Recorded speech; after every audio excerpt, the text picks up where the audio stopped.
एक गौतमी नाम की तपस्विनी जंगल में रहती थी, महाभारत की कथा है, भगवान व्यास उस पुत्र को एक सांप ने काट लिया और वो जो जंगली कोल भील होते हैं वो उनके पुत्र को लाकर कहा, देवी आपका पुत्र मर चुका है और इसको सांप ने काटा है। वो बहुत तपस्विनी थी और मंत्रवेत्ता थी। उन्हें तुरंत सर्प का आकर्षण किया और सामने बुलाया और कहा, मैं तुम्हें भस्म कर दूंगी, तुमने हमारे पुत्र को मारा, ध्यान से सुनना। तो सर्प ने कहा, आप भस्म कर सकती हैं, लेकिन मैंने नहीं काटा, मेरे से कटवाया गया है। किसने कटवाया? बोले, मृत्यु ने।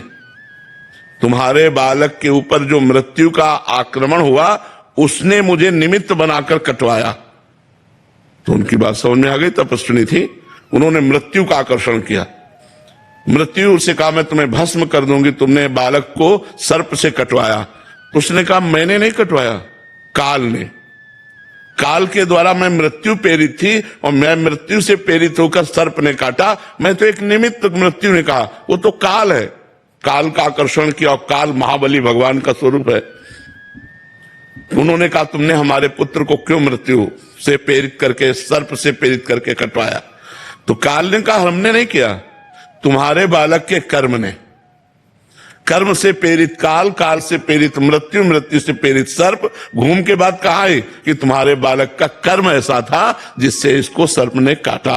तो अगर हम विवेक के द्वारा देखें तो हमारा कर्म ही, वो बैठे किसी की खोपड़ी में, हमको दुख या सुख जो मिलता है वो निज कृत कर्म भोग सुन भ्राता।